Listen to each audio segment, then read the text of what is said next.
Welcome back to the deep dive. Okay, I want you to close your eyes for a second. Imagine you're standing right in the middle of Times Square. It's just chaos. Thousands of people, flashing lights, cars honking. Now, imagine I gave you a task. I want you to map this city, but not just the streets and buildings. I want you to track every single handshake, every whispered conversation, every glance between every single person in that crowd, all at once. That's a sensory overload just thinking about it. Right. It feels impossible. But that is exactly what biologists are trying to do right now, except, instead of people in Times Square, they're looking at millions of cells inside a human organ. Exactly. They're trying to map not just where the cells are, but who they're talking to and what they're saying. This whole field is called spatial omics. It's the absolute frontier. We're moving from looking at static slides under a microscope to trying to understand the social network of our cells. But there's a huge problem. There's always a but. The map is just getting too big. The computers we have, they literally cannot handle the math. We're hitting a wall where trying to process one slice of a mouse brain is crashing supercomputers. It's a classic data bottleneck. Yeah. The biology is just moving faster than the computational infrastructure we have to analyze it. Until now. Today, we're doing a deep dive into a paper that claims to have, correct this code. It's called a lightweight, ultrafast, and general embedding framework for large-scale spatial omics data. It introduces a tool called SpaLP, and the claim here is, it's wild. They say they are 300 times faster than current methods. And not just faster. They claim to run on a single standard graphics card. The kind you might have in a gaming laptop, while doing work that usually requires a whole server farm. 300 times faster. That sounds like a typo. Usually in science, you get excited about, a 10% improvement? So today, we are going to tear this apart. We need to understand how they did this. We're going to look at the index matrix. We're going to walk through their local pooling engine, and we're going to see if the biology actually holds up or if they just cut corners to get that speed. That is the key question, isn't it? Speed is great, but not if you lose the details. So let's start with the villain of this story. Why is the current tech failing? Most of these tools use something called graph neural networks, or GNNs. Why are they just choking on all this data? To get that, you have to visualize how a GNN sees the world. When a graph neural network looks at a slice of tissue with, say, 1 million cells, it tries to build what's called an adjacency matrix. Think of it as a gigantic spreadsheet. A spreadsheet, got it. So if you have 1 million cells, this spreadsheet has 1 million rows and 1 million columns. That's 1 trillion cells in your spreadsheet. The algorithm is basically reserving a parking spot for the relationship between every single cell and every other cell. Wait. Even if the cells are on opposite sides of the tissue and they never, ever talk to each other. Exactly. And that's the massive inefficiency. In biology, a cell really only cares about its immediate neighbors, maybe the 10 or 20 cells right next to it. So this massive spreadsheet, it's like 99.9% empty. It's just filled with zeros. Right. But the computer still has to allocate memory for that entire structure. That sounds incredibly wasteful. Yeah. It's like having a contact list on your phone that includes every single person on Earth, just so you can text your mom and your best friend. That is the perfect analogy. And this leads to what we call quadratic growth. If you double the number of cells in your experiment, the memory you need doesn't just double. Oh, no. It quadruples. It spirals out of control really, really quickly. So if I go from 100,000 cells to 200,000, I've just made the problem 4 times harder for my computer. And that is exactly why labs are seeing out-of-memory errors. They try to load these huge sparse matrices into RAM, and the hardware just gives up. Okay, so enter the hero, SpaLP. How does this spatial local pooling fixed this quadratic nightmare? They basically flip the logic. Instead of that global spreadsheet, they use a spatial index matrix. So instead of that giant phone book of everyone on Earth, imagine you just give every single cell a small personal notepad. No notepad, okay. And on that notepad, the cell is only allowed to write down the IDs of its actual neighbors, the nearest neighbors. Let's say, the nearest 20 cells. So I'm a cell, I look around, I see 20 guys, I write their names down, and I just ignore everyone else. Precisely. This changes the math from quadratic to linear. If you double the number of cells, you just buy twice as many notepads. The memory usage grows 1-to-1 with the data. That seems, almost suspiciously simple. If it's that easy, why hasn't everyone been doing it? Well, the storage part is simple. The real trick is how you actually process the data using that simplified list. You have to extract meaning from it without building that big graph. And that's where their local pooling module comes in. Okay, let's slow down here. I want to walk through this mechanism step by step. Let's pretend I am a single cell in a liver. I have my little notepad of neighbors. What happens to me? So step 1 is the MLP encoder. Before you even talk to your neighbors, you have to understand yourself. You've got thousands of genes turning on and off inside you, right? That's noisy data. Right. The MLP, it stands for multi-layer perceptron, is a small neural network that takes that chaotic list of gene activity and just compresses it into a concise summary, a feature vector. So it's like I'm writing a bio for a dating profile. I'm a liver cell. I like filtering toxins and long walks on the beach. Yeah. In a way, yes. It creates a mathematical signature of your internal state. That's step 1. Now, step 2 is the gather operation. This is where the notepad comes in. Yes. You look at your notepad, you see who your 20 neighbors are, and you gather their dating profiles. You pull their feature vectors into your workspace. Okay, so now I know who I am, and I know who my neighbors claim to be. But here's the catch, and this is step 3. Local attention. Not all neighbors are created equal. Right. Just because someone is standing next to me doesn't mean they're important to what I'm doing. Exactly.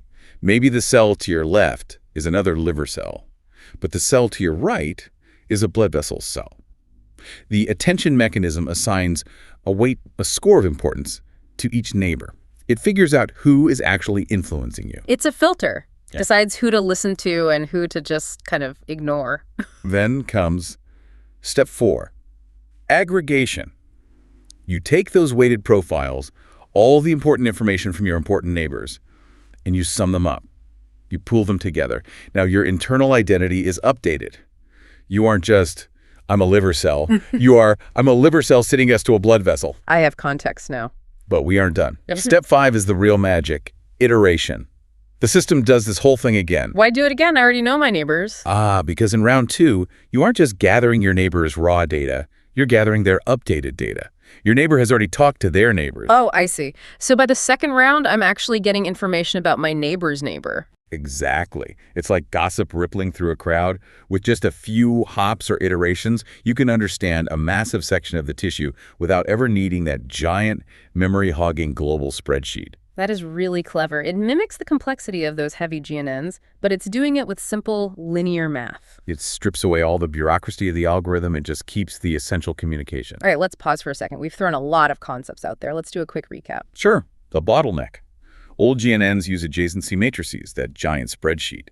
They grow quadratically, wasting memory on empty space. The fix. SpaLP uses an index matrix, the personal notepad. This grows linearly, the engine. It's a 5-step process. Encode yourself, gather neighbors, weigh their importance with attention, pool the data, and then repeat to spread the information. Which brings us to the big so what question. The theory is elegant, for sure, but does it actually work in the real world? This is where the benchmarks in the paper just become jaw-dropping. They ran a test on a mouse embryo dataset. Give me the scale. All mouse pup slice. 1.35 million cells. In the spatial omics world, this is a heavyweight fight. Okay, and the contenders. In one corner, you have Niche Compass, a pretty standard tool. It took 4 hours and 45 minutes to process that data. Nearly 5 hours. You start the run, go to lunch, come back, maybe go to a meeting. Right, and then there's another tool called Hergast. It actually crashed. It demanded over 1,200 gigabytes of RAM. 1,200 gigs of RAM. My laptop has 16. That's insane. It's supercomputer territory. Now, SpaLP. It processed that same 1.35 million cells in 47 seconds. 47 seconds. Wait, are you sure they didn't just, skip the hard parts? That's over 300 times faster. 47 seconds. On a standard GPU with 16 gigabyte of memory, it turned a half-day job into a coffee break. And to answer your skepticism, which is healthy, by the way, the speed would be totally meaningless if the results were garbage. Right. But the paper shows that SpaLP actually got more accurate results than the slow tools. Okay, let's dig into that. Because fast and wrong is the worst possible combination in medicine. Exactly. Let's look at the human breast cancer case study. This is where the rubber really meets the road. They took a tumor sample.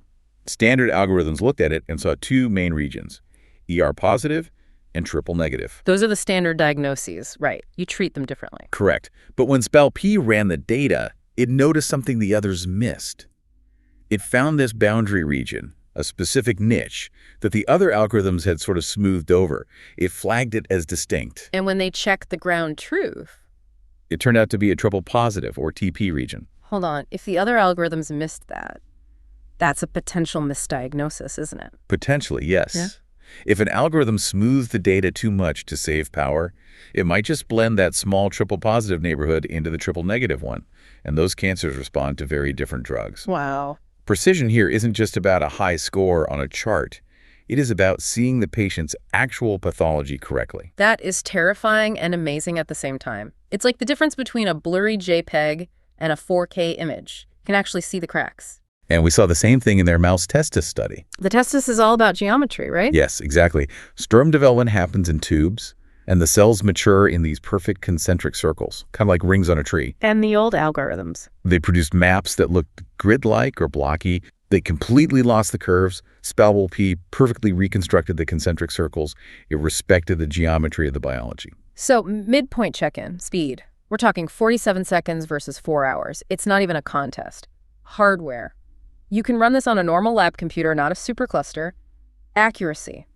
It's finding cancer niches that other tools are missing, and it's preserving these complex biological shapes. It really is the trifecta of performance. But there's another level to this. We live in a 3D world. Everything we've talked about so far, the mouse embryo, the tumor, those are 2D slices, thin sheets of glass. Right. That's the traditional limit of pathology. Yeah. You take a slice, you look at it, but an organ is 3D.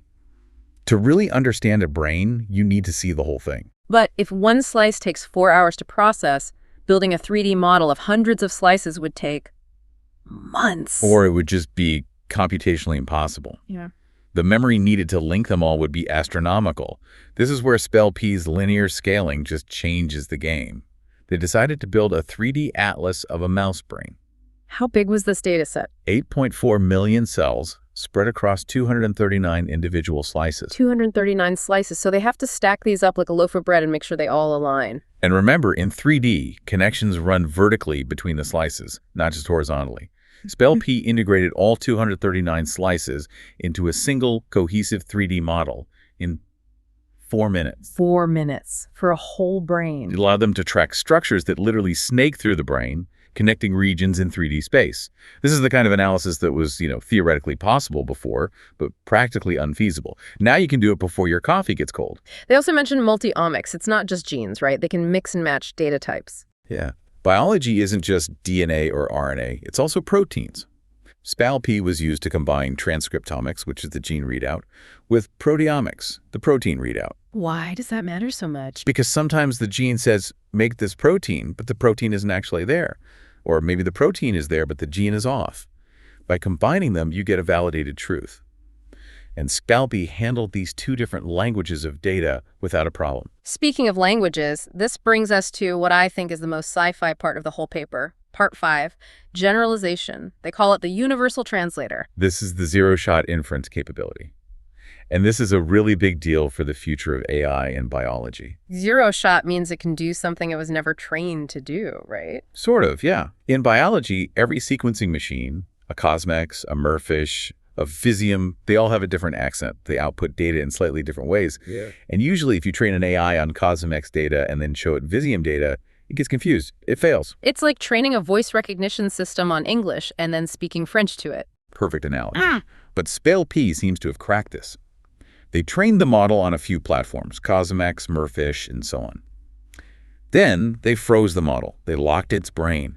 And they showed it data from a totally different platform it had never seen before. A new accent. And it worked. It successfully labeled the new tissue. How is that even possible? It suggests that SpaLP isn't just memorizing the noise or the accent of a particular machine. It's actually learning the fundamental grammar of the biology itself. It understands what a neuron looks like mathematically, regardless of which camera took the picture. That's profound. That means we aren't just building a tool for one experiment. We could be building a foundation model. Exactly. I mean, think of something like GPT. You don't retrain GPT every time you want to write a poem versus a recipe. It just understands English. SpaLP is showing the first signs of understanding cellular. You could have a universal AI pathologist. That's the dream. So let's bring this all home. Final recap. Okay, the billboard version. Scalability. We moved from crashing supercomputers to running 8 million cells on a standard card in minutes. Precision. It finds the hidden details, like that triple-positive cancer niche that others smooth over. Versatility. It builds 3D worlds from 2D slices, and it speaks multiple biological languages like genes and proteins. And intelligence. It has this zero-shot capability. It's learning the biology, not just the machine. It feels like we are moving from the era of taking pictures of biology to streaming video at high res. That's a great way to put it.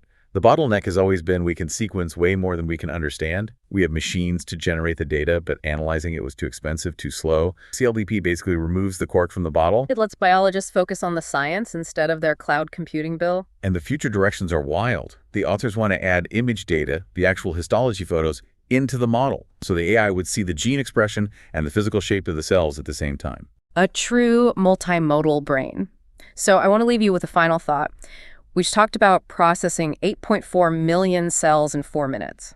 That's a mouse brain. The human brain has roughly 86 billion neurons. That's a scale difference of about 10,000 times. But if the math is truly linear and hardware keeps getting better, we're suddenly within striking distance of that, aren't we? We are. Are we finally on the verge of a full cell-by-cell digital map of human consciousness? Not just a static picture, but a working model where we can see the handshakes of thought happening in real time. If SpaLP delivers on its promise, that map isn't centuries away anymore. It might be decades, maybe even years. And on that mind-bending note, we want to hear from you. If you could map 86 billion cells, what question would you ask the map? Would you look for the seed of memory, or how a thought forms? Or how to fix it when it breaks. Exactly. Let us know. Thanks for diving deep with us. We'll see you next time.